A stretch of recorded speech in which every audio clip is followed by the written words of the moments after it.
Hablaremos hoy de un regalo que le hicieron al sultán Mehmed III. Mehmed tenía 29 años cuando llegó al trono del Imperio Otomano, era el año 1595. Mehmed había sido valiente, pero una vez sola. El ejército otomano conquistó la fortaleza de Olagua, ahí en el norte de Hungría, y poco después se enfrentó al grueso de los ejércitos de los Habsburgo. Cuando las tropas se enfrentaron el 26 de octubre de 1596, Mehmed se aterrorizó y estuvo a punto de salir rajando, en verdad. Para que no lo hiciera, lo envolvieron en el sagrado manto del profeta, que tiene la propiedad de insuflar una valentía sobrenatural a quien se envuelva en él. Después de esta maniobra de cobijo, el ejército otomano venció, pero Mehmed no volvió a ponerse nunca más al frente de su ejército, sabedor de que los milagros suelen ser solitarios. Pero lo que queremos contar es otra cosa. El embajador inglés en el Imperio Otomano, Edward Balton, embajador ante la Sublime Puerta, así se llamaba en aquel entonces a la ciudad de Estambul en los círculos diplomáticos, tenía una preocupación. Había pedido a sus superiores en Inglaterra que le mandaran un regalo a Mehmed para señalar su advenimiento al trono. Balton sugería que se mandara un reloj en forma de gallo, que según él creía era lo que le gustaba a los islámicos.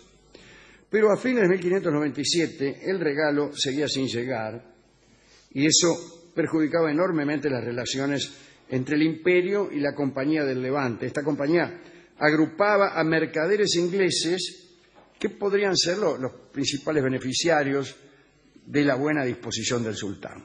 Pero como no le arreglaban nada, el sultán estaba ayuno de toda buena disposición hacia los comerciantes ingleses.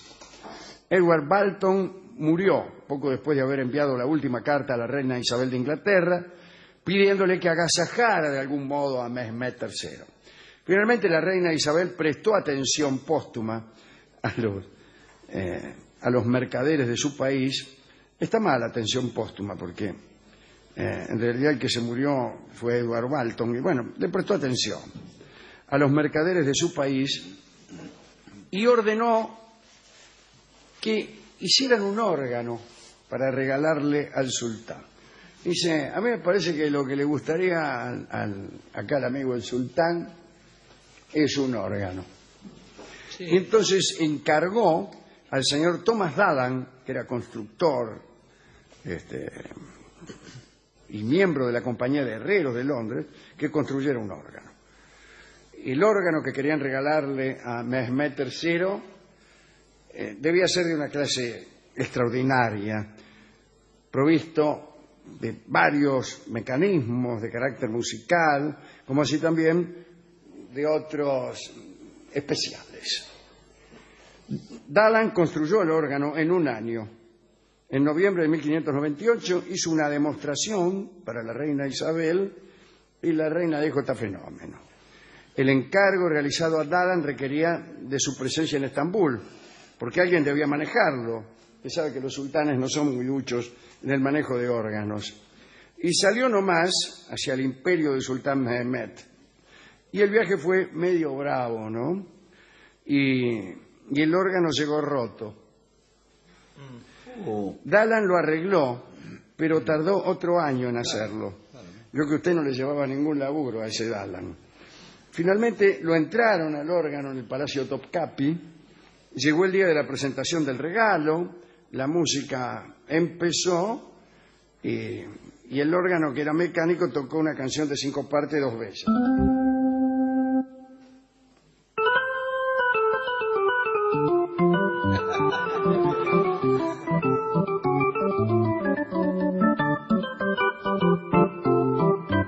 O lo que sea. Sí, bueno, lo habían comprado por acá, me parece.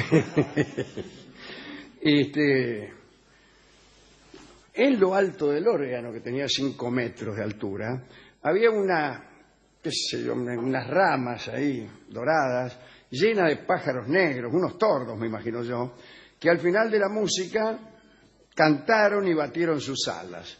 Dalan, que era el único que conocía los mecanismos, fue llamado al Palacio Topkapi después de esta demostración y lo convidaron a que se quedara para siempre. Quédase para siempre. De este modo, el sultán, cuando tuviera ganas de escuchar el órgano, no tenía más que llamarlo al tipo.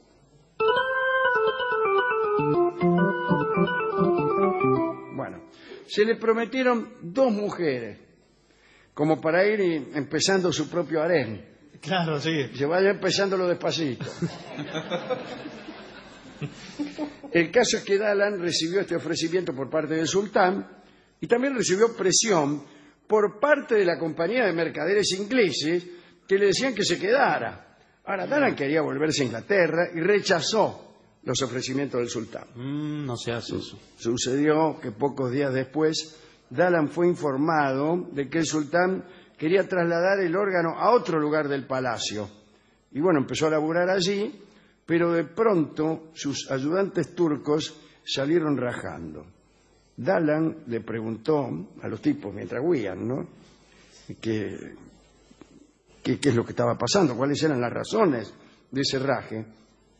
Y le dijeron sin dejar de correr que el sultán y sus concubinas estaban por llegar hasta allí y que debía partir si no quería ser muerto, porque nadie podía andar cerca del lugar en que el sultán estaba con sus concubinas. Todo esto se lo dijeron medio resoplando porque rajaban.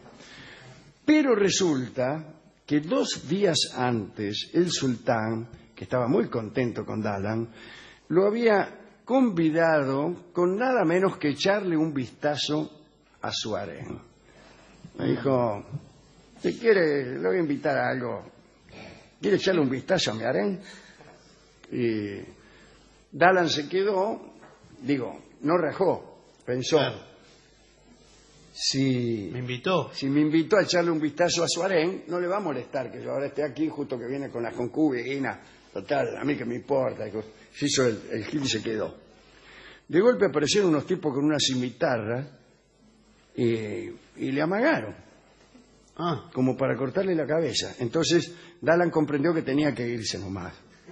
Y que por ahí el sultán le había prometido eso, pero que estaba medio mamado y que no era cuestión de reclamarle que cumpliera sus promesas al sultán con la cabeza en la mano. Así que salió rajando, no solo de ese lugar, sino de Estambul. Se tomó un barco de regreso y no se preocupó más por el destino de los mercaderes de Estambul. En los últimos años del reinado de Mehmed III, el órgano no volvió a oírse. Seguro que lo guardaron en una pieza poco frecuentada, mitad porque ninguno lo sabía manejar y mitad porque a lo mejor el sultán se olvidó que lo tenía ahí, yo qué sé por qué, pero no lo tocaron más. Cuando murió Mehmed, subió al trono su hijo Ahmed, y cuentan que Ahmed, que era mucho más piadoso que el papá, se sintió ofendido por las representaciones que decoraban el órgano, que él juzgaba contrarias al Corán. Usted sabe que el Islam no torea mucho las representaciones realistas, ¿no? Entonces, eso le pareció intolerable, así que en 1605 Ahmed ordenó que el órgano fuese destruido y sus partes sacadas del palacio. Y los mercaderes de la Compañía de Levante sonaron porque se quedaron sin sultán agradecido, sin órgano, sin tordos y sin negocios. Así que tuvimos 2 años para hacerlo, 1 para arreglarlo. Tocamos 2 veces. ¿Cuál es la moraleja de esta historia? Pues no lo sé, probablemente ninguna. ¿A quién dedicar esto? A Thomas Dalan, por construir ese órgano y por no temerle a los deseos del sultán. También a todos los que tienen en su casa órganos con tordos que vuelan y aparatos para entretener a sus novias. Hemos ido a la discoteca y allí nos recibió el discotecario diciéndome que él en realidad tenía también un órgano y me lo mostró, incluso llegó a tocar. Mire usted. Pero no No es lo mismo. No es lo mismo. No. Finalmente me dio un disco que habla de un órgano Sí. y un organito. Ah, No hay nada más diferente que un órgano y un organito, como Sí. saben. Ya no hay más organitos. organito ese que estaba en las plazas. Sí. Con el monito. Sí, yo ni siquiera lo llegué a ver. Es decir, el organito ya es tan viejo Claro. que ni siquiera nos apena. Ni siquiera podemos tener nostalgia de él, sino nostalgia de los que tenían nostalgia del organito. Claro. Fíjese cómo funciona la evocación poética. Cuando hay una canción que se llama La Pulpera de Santa Lucía, ¿no? Entonces, Sí. muy bien. La componen, me parece que en 1929. Entonces,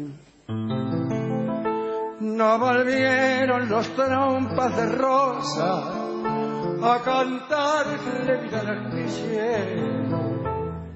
Quizá cuando escuchaban esa canción en la voz de Ignacio Corsini, las personas sentían un perfume de evocación, no es que lo hubieran vivido ellas mismas, pero sentían un perfume de evocación de la época de Rosas. Claro. Pero pasó el tiempo, y cuando escuchamos esto, lo que evocamos ahora es a Ignacio Corsini, que es el que la cantaba. Claro. Es decir, los perfumes que tiene la poesía van cambiando, y sin embargo sigue funcionando igual. El organito no existe más. Entonces, cuando oímos hablar de organitos, no nos conmueve el haber perdido un pedazo de nuestra vida, porque a lo mejor ni los vimos nunca los organitos. Pero sí funciona igual la nostalgia. Porque uno dice, ay, seguro que mi papá... Sí. Y seguro que hay una obra como esta que vamos a escuchar ahora, que hablaba de un organito, el último. Y entonces, la nostalgia por el organito ha sido reemplazada por la nostalgia de una obra que trabajaba con la nostalgia por el organito. Está fenómeno. Y sin embargo, el fenómeno poético sigue funcionando igual. Vamos a escuchar entonces el último organito. Y no evocaremos tanto al organito como a su autor, Homero Mansi, o al que la va a cantar ahora, que es Edmundo Rivera.